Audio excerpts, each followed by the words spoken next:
Hello guys. I hope आप सभी बहुत बढ़िया होंगे और ग्रेटनेस की ओर एक कदम और चलने के लिए तैयार होंगे। आज हम लोग एक ऐसे टॉपिक के बारे में बात करने जा रहे हैं जो हम सभी को डेली लाइफ में बहुत तकलीफ देता है। अब ये टॉपिक को सबसे पहले समझना बहुत ज़रूरी है, इससे पहले कि हम इसके सोल्यूशंस की ओर मूव ऑन करें। इस टॉपिक का नाम है कैटेस्ट्रोफाइजिंग। मतलब कैटेस्ट्रॉफी का मतलब क्या होता है, पहले ये समझते हैं। कैटेस्ट्रॉफी का मतलब होता है कोई बहुत बड़ा विनाश, कोई बहुत बड़ा डिजास्टर।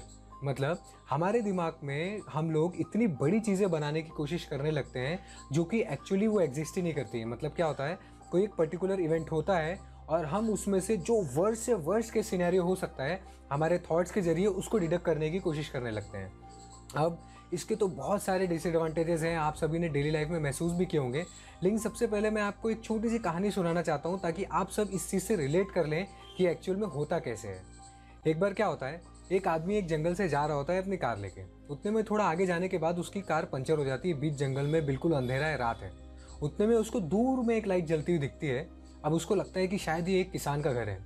लेकिन वहाँ तक चल के जाते जाते अंधेरे में उसके दिमाग में बहुत सारी थॉट्स आनी शुरू हो जाती है कि कहीं ऐसा तो नहीं कि ये फार्मर के पास जैक ही ना हो, कहीं ऐसा तो नहीं कि ये फार्मर ना हो, एक लुटेरा हो, मैं वहाँ पहुँचूँ और ये मेरे को जैक देने के बजाय गन दे दे। कहीं ऐसा तो नहीं कि मैं वहाँ जाऊँ ये मुझको किडनैप कर ले, मुझको रॉब कर ले, मेरे घर वालों से पैसे मांग ले। ऐसी सारी चीज़ें, नेगेटिव चीज़ें सोचते सोचते जब तक वो वहाँ पहुँचा, उसने नॉक किया। जैसे ही फार्मर ने अंदर से गेट खोला, उसने पूछा मे आई हेल्प यू, तो इसने बोला नहीं, मुझे तुम्हारी मदद की कोई ज़रूरत नहीं, और ये वहाँ से भाग गया। तो जब इस प्रकार की चीज़ें होती हैं तो हमारे पास अपॉर्चुनिटी दरवाज़ा खोलकर आती हैं।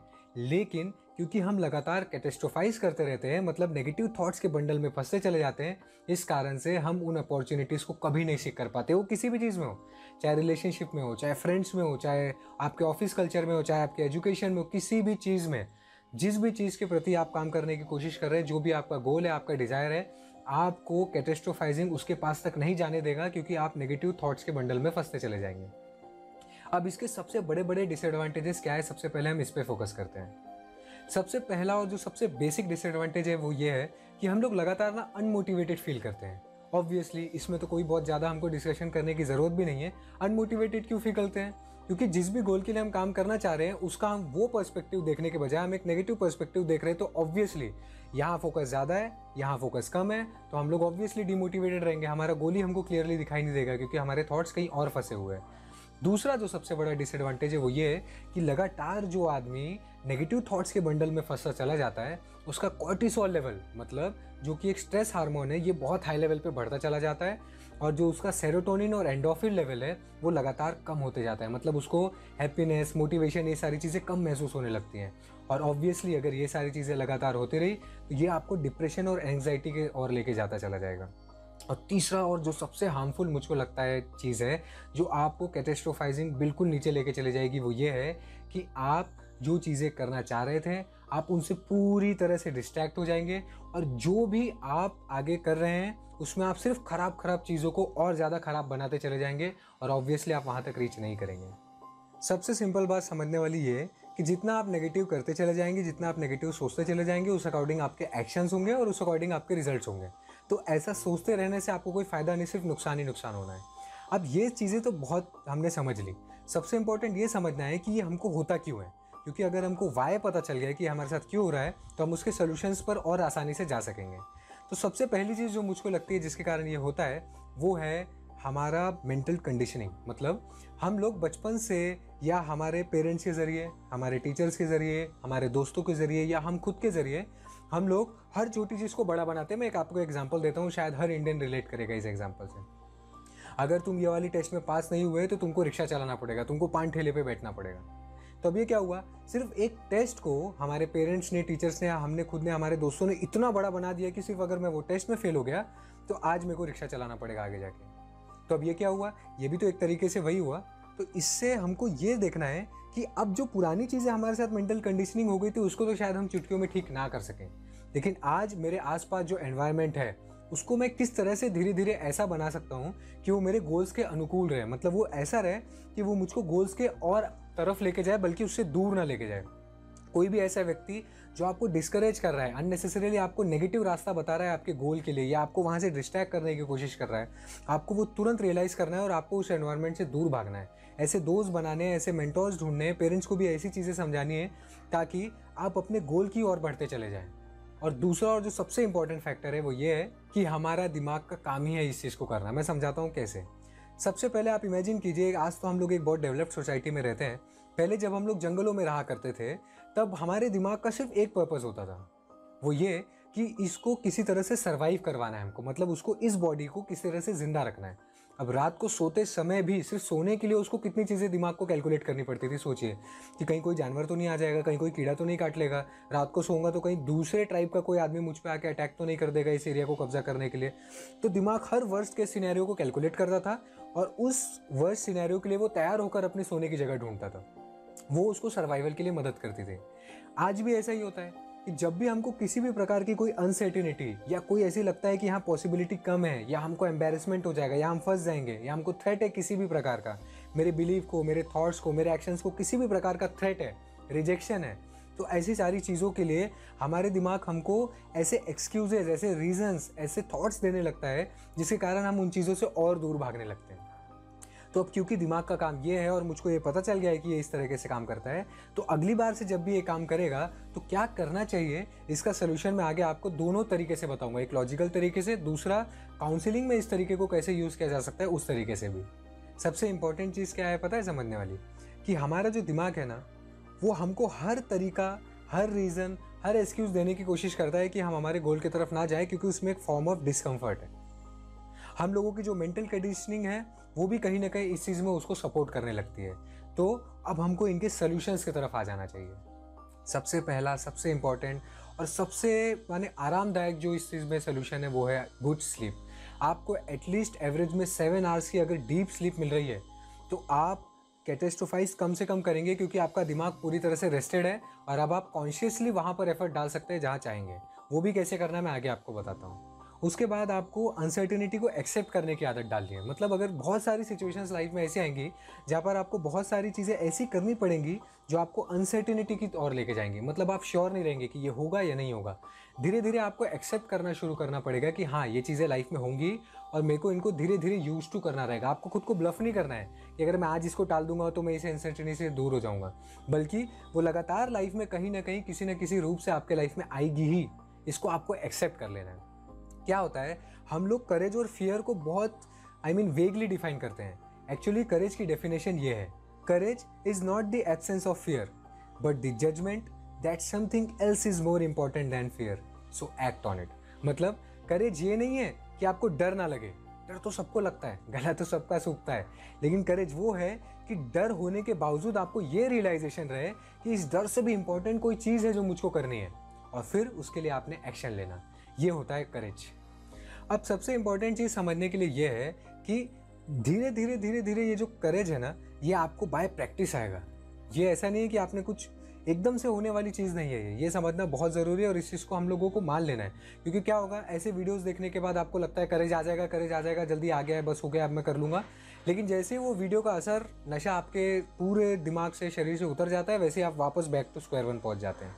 तो आपको एक तरीका ऐसा निकालना पड़ेगा कि आपको डर लगने के बावजूद आप क्या करेंगे, आपको ये सोचना शुरू करना पड़ेगा। तो ट्रिक ये है कि आपको खुद से ये पूछना है कि ठीक है, अभी मुझको डर लग रहा है, लेकिन मैं ऐसा क्या कर सकता हूँ कि बाय चांस मुझको डर ना लग रहा होता तो मेरे क्या एक्शंस होते। बस आप उस लाइन ऑफ थॉट को चालू कर दें। एक बार जब आपके बिना डर वाले लाइन ऑफ थॉट जब शुरू हो गए ना, तो आप उसी अकॉर्डिंग एक्शन लेने चलेंगे। आप जो अपने गोल सेट कर रहे हैं ना, वो पॉजिटिव सेट कीजिए। सपोज आप स्कूल इसलिए जा रहे हैं क्योंकि आपको ऐसा लगता है कि अगर स्कूल नहीं जाऊंगा तो मुझको रिक्शा चलाने पड़ेगा, तो आप स्कूल सिर्फ इसलिए जा रहे हैं, लेकिन ये एक नेगेटिव गोल हो गया। लेकिन अगर आप स्कूल इसलिए जा रहे हैं कि मैं सोसाइटी की इन ग्रेट हेल्प करूंगा और मैं एक अच्छा बड़ा इन्वेस्टर बनूंगा या एक अच्छा बड़ा बिजनेसमैन बनूंगा, तो सेम स्कूल जाने के लिए आपके पास एक नेगेटिव गोल भी हो सकता है, एक पॉजिटिव गोल भी हो सकता है। तो आपने हमेशा पॉजिटिव गोल सेट करना है, क्योंकि ये आपको नेगेटिव रास्ते से हमेशा दूर रखेगा। हमको हर मुमकिन कोशिश करनी है कि हमको वो ट्रिगर नहीं देना है खुद को। अब मैं आपको एक फ्लो चार्ट समझाने जा रहा हूँ। अगर आपको ये फ्लो चार्ट पूरी तरह से समझ में आ गया ना, तो आपकी लाइफ की 99% समस्याओं को आप अपने दिमाग में ऑटोमेटिकली सॉल्व कर लेंगे। सबसे पहले आप अगर कहीं पे भी फंसे हुए हैं तो खुद से पूछे कि आपके लाइफ में क्या कोई प्रॉब्लम है, do you have a problem in life. अगर उसका आंसर नो है तब तो फिर कोई टेंशन की बात ही नहीं है। लेकिन अगर उसका आंसर येस है तो आप खुद से एक नेक्स्ट सवाल पूछिए कि can you do something about it, मतलब क्या आप उसके लिए कुछ कर सकते हैं। अगर आंसर है हाँ, कि आप कुछ कर सकते हैं, तो आप उसके लिए वो काम कीजिए ना जो आप कर सकते हैं। फिर टेंशन की क्या ज़रूरत है, प्रॉब्लम सॉल्व हो जाएगा। और अगर आप उसके लिए कुछ नहीं कर सकते हैं, तब तो फिर कोई टेंशन की बात ही नहीं है। अगर आप किसी चीज़ के लिए कुछ नहीं कर सकते हैं तो आपको उसको टोटली छोड़ देना है, बात खत्म। उसके लिए टेंशन लेने की ज़रूरत नहीं है। अगर आपने मेरा locus of control circle of influence वाला वीडियो देखा होगा, जो मैं आपको आई बटन पे दे दूंगा, तो भी आपको ये टेबल बहुत और डिटेल में समझ में आ जाएगा। जब मैं सीबीटी का सर्टिफिकेशन कर रहा था, मतलब कॉग्निटिव बिहेवियरल थेरेपी, ये एक टाइप की काउंसलिंग होती है, जब मैं इसका सर्टिफिकेशन कर रहा था तो उसमें उन्होंने एक बहुत इंपॉर्टेंट चीज़ सिखाई थी जो मुझको लगता है आपको इस पर्टिकुलर प्रॉब्लम से डील करने में बहुत मदद करेगी। सबसे पहला होता है कि आपको अवेयर रहना है। आपको अपने दिमाग को, अपने बॉडी को, अपने इमोशनल रिस्पॉन्स को एक्सेप्ट करना है और देखना है कि ठीक है, जब मैं कैटेस्ट्रोफाइज करता हूँ मुझको हल्का सा पसीना आ जाता है, शायद मेरी हल्की सी सांस भी फूल जाती है, शायद मेरे हाथ कांपने लगते हैं। आपको फिजिकल, आपके इमोशनल रिस्पॉन्स, आपके चैन ऑफ थॉट्स कैसे आ रहे हैं, सिर्फ इस चीज़ को पहले अवेयर होकर इसको आपने सिर्फ ऑब्जर्व करना है। सेकंड है कि हम इसको लेबल कर देते हैं। लेबल मतलब किसी भी चीज़ को आप एक टैग लगा दें। क्या होता है, जब कैटेस्ट्रोफाइजिंग चालू होती है ना, तो आपको लगता है कि आप लॉजिकली सब चीज़ सोचते जा रहे हैं, तो आपको उसको अब लेबल कर देना है, क्योंकि अब आप अवेयर हो चुके हैं, आपने उसको ऑब्जर्व कर लिया, आपको पता है वो कैसी होती है। तो जब भी अगली बार वो आपके साथ हो, आप उसको लेबल कर दें। लेबल कैसे कर सकते हैं कि यार मैं कैटेस्ट्रोफाइज कर रहा हूँ, यार मैं ज़बरदस्ती सिचुएशन को वर्स कर रहा हूँ, ये जो मेरा थॉट पैटर्न है ज़बरदस्ती नेगेटिव की ओर जा रहा है। आपको इस तरह से खुद को लेबल करना है, उन थॉट्स को लेबल करना है। और जैसे आप लेबल करेंगे ना, आपको रियलाइज़ होगा कि आप उन थॉट्स से ऑटोमेटिकली अलग हो जाते हैं। नेक्स्ट थर्ड स्टेप है जो है उसको चैलेंज करने की। मतलब आपके दिमाग में अगर कोई थॉट चल रहा है, वो अगर आपको लगता है कि अभी लॉजिकल है, तो आप उसको और दूसरे लॉजिक्स के थ्रू चैलेंज करने की कोशिश करें कि कैसे मैं इसको चैलेंज करके चेंज कर सकता हूँ, मैं ऐसा क्या कर सकता हूँ कि ये इसका उल्टा हो जाए। आप टेंशन मत लीजिए, मैं ये सारी चारों स्टेप्स लेने के बाद आपको एक बार प्रैक्टिकल 2-3 एग्जाम्पल्स के साथ समझा दूंगा कि ये करना कैसे है। तीसरा ये हो गया कि आपको उन थॉट्स को चैलेंज करना है। और चौथा हो गया कि जैसे ही आप चैलेंज करेंगे ना, आपको एक नई चीज़ मिल जाएगी जिस लॉजिक से आप इस चीज़ को रिप्लेस कर देंगे। तो अब आपको चौथी स्टेप में इनको बस रिप्लेस कर देना है। अब हम लोग ये जो सीबीटी वाला मेथड था ना, इसके 1-2 एग्जांपल्स ले लेते हैं। सबसे पहला एग्जांपल इमेजिन करते हैं जिसमें गर्लफ्रेंड बॉयफ्रेंड की ज़ोरदार लड़ाई होगी। अब गर्लफ्रेंड क्या सोच रही है दिमाग में अकेले बैठकर, वो हम लोग देखने की कोशिश करते हैं। वो ये सोच रही है कि यार मैंने फालतू उसको ज़्यादा डांट दिया, शायद उसकी गलती भी नहीं थी। अब वो क्या सोचेगा मेरे बारे में, अब तो मुझको जज करेगा कि मैं ज़िंदगी भर ऐसे ही लड़ती रहूँगी। अब अगर उसको ये लगा कि मैं ज़िंदगी भर लड़ती रहूँगी तो क्या हमारी ज़िंदगी भर लड़ाई होती रहेगी। कहीं ये सब सोचकर वो मुझको छोड़ ना दे, कहीं उसकी कोई ऐसी लड़की से ऑफिस में दोस्ती ना हो जाए जिसको देखकर उसको ऐसा लगे कि यार ये लड़की तो लड़ती भी नहीं है और बाकी सारी क्वालिटी इसकी मेरी जैसी है, तो वो तो मुझको छोड़ देगा, मुझको डिच कर देगा और मेरा रिश्ता ख़त्म हो जाएगा। और अगर ये सारी चीज़ें लॉन्ग टर्म में मुझको डिप्रेशन दे दी तो मुझको तो कभी ज़िंदगी में नया पार्टनर भी नहीं मिलेगा। अब मैं क्या करूँ। तो आप समझ रहे हैं, ये लड़की ने एक छोटे से झगड़े को उतना बड़ा बनाते चले गई। अब हम क्या करेंगे, अब वो लड़की उस चीज़ को सबसे पहले एक्सेप्ट कर लेगी। एक्सेप्ट ये करेगी कि ठीक है, उससे कुछ गलती हुई है और वो बहुत सारे नेगेटिव थॉट्स के पैटर्न में फंसते चली जा रही है। अब उसने खुद को ऑब्जर्व किया, 1-2 लंबी सांसें ली, अब उसने उसको लेबल करने की कोशिश की। लेबल उसने ये किया कि शायद मैं अननेसेसरीली उसके पॉइंट ऑफ व्यू को समझकर इस चीज़ को ज़बरदस्ती बड़ा बना रही है। उसने इस चीज़ को लेबल कर दिया, ये मेरी थॉट्स कर रही है मेरे साथ। अब थॉट्स और ये अलग हुए। अब वो क्या करेंगे, इसको चैलेंज करेंगे। चैलेंज ऐसे करेगी कि क्या दुनिया में कोई भी इंसान नहीं है जो लड़ता नहीं होगा। कभी कभार कुछ पर्टिकुलर टाइम में हर 24 घंटे में एक आध बार आदमी को लो लगता है, उस टाइम पे वो लड़ जाता है। पर क्या उसको सुधारा नहीं जा सकता है? क्या जिंदगी भर ये ऐसा ही रहेगा? क्या मैं लॉजिकली उससे बात कर कर इन चीज़ों को ठीक नहीं कर सकती हूँ? अब ये जितनी भी चीज़ें नेगेटिव चल रही थी, ये उनको चैलेंजिंग चालू है। अब ये चैलेंज करने के बाद क्या करेंगे, हम उन्हें रिप्लेस कर देंगे। रिप्लेस कैसे करेंगे कि अब मैं इसका क्या सोल्यूशन निकाल सकती हूँ। सोल्यूशन ये निकल सकता है कि मैं जाके उससे बात करती हूँ, सबसे पहले उससे सीधा सीधा जाके माफ़ी मांग लूँगी कि यार मेरा शायद मैं गुस्सा हो गई, मेरे को बहुत लो फील हो रहा था और मेरे साथ ये प्रॉब्लम हो रहा है कि मैं बहुत ज़्यादा नेगेटिव थॉट्स में घुसती चली जाती हूँ, उस कारण से मैं कई बार तुम पे गुस्सा कर देती हूँ। मैं पूरी रिसर्च कर रही हूँ इस पर और मैं इसको पूरी तरह से ठीक कर दूंगी। आई नो कि हमारी रिलेशनशिप में बहुत सारे अप्स एंड डाउन्स है, बट मुझको पूरा भरोसा है कि हम लोग इस चीज़ को वर्कआउट कर लेंगे और आगे से मैं बहुत पॉजिटिव होने की और तुम पर भरोसा करने की कोशिश करूँगी। जब उसने ये सोल्यूशन निकाल के अपने बॉयफ्रेंड से ये सारी बातें कर ली, तो चीज़ें ऑटोमेटिकली ठीक होती चलेगी। उसका बॉयफ्रेंड भी अब अंडरस्टैंडिंग बन गया, उसको पता है कि अगली बार ये गुस्सा करेगी तो शायद एक कैटेस्ट्रोफाइज कर रही है, तो अब वो भी कहीं ना कहीं समझदारी दिखाएगा।